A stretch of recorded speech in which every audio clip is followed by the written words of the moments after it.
John Cox is an entrepreneur from California, and he's apparently fed up with corrupt politicians, so he decided to do something about it. So he launched a campaign called California is Not for Sale, where he called for a ballot initiative to make politicians wear patches that have the corporate names on them, like NASCAR.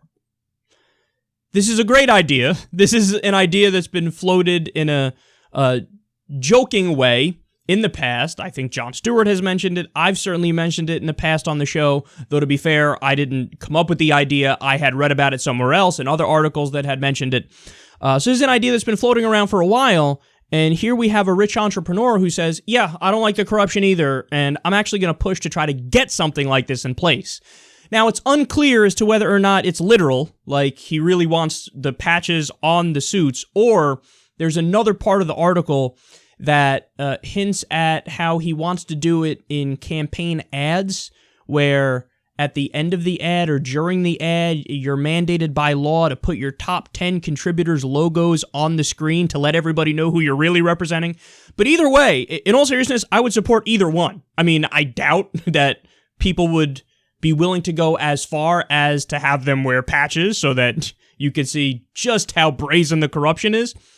But something like, putting it in ads and showing who's funding them, I mean, that to me makes as much sense as when they run a pharmaceutical ad and they have to tell you side effects include you're going to bleed out of your ass, die, sneeze nonstop, and have cancer, or whatever the fuck it is. And again, to be crystal clear, I would support either way. I would love it if they had to wear the patches. But that's something that somehow I feel like the establishment would defeat that, even though it's a direct ballot initiative. I don't know all the ins and outs of how that works in California. But something that shows just how corrupt they are, I think would be fantastic. So let me give you his quote, because he says a lot of great things. He's really on point here. He says, "Our elected leaders are controlled by their funders. In other words, this isn't a stunt. This is a very serious initiative. This is not a joke. If you came down from Mars and you looked at how our electoral system works, you'd say to yourself, how dumb is this?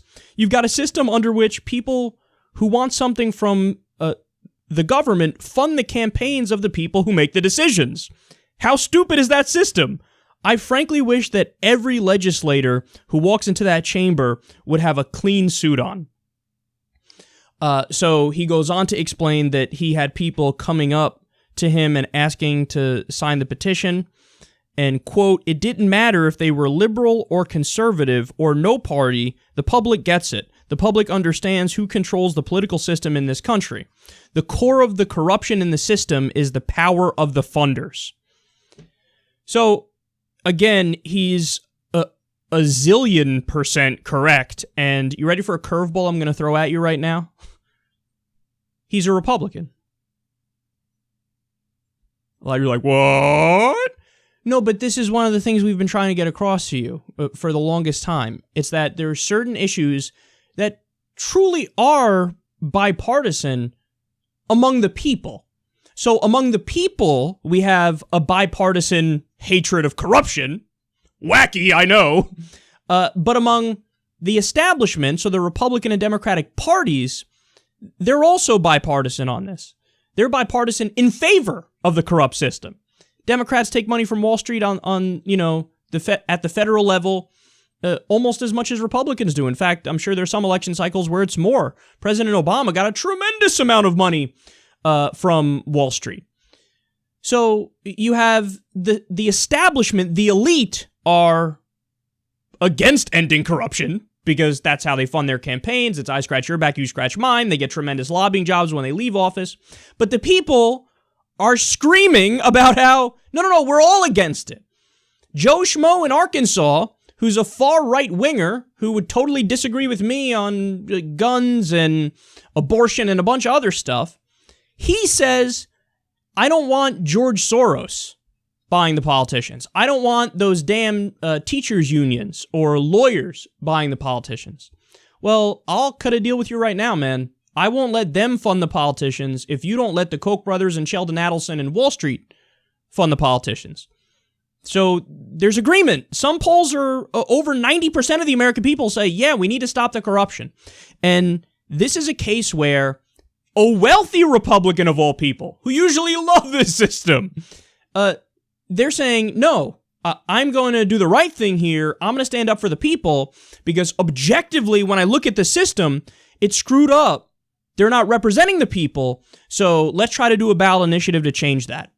I love it, and I hope it's not dismissed. I hope people do take it seriously because, hey, for all the politicians who really do always favor corruption behind the scenes because it helps them out and it keeps them in power and it gets them great jobs when they leave power. For all you guys, if you're so proud of it and if you love it that dearly, well, then you should love wearing the patches.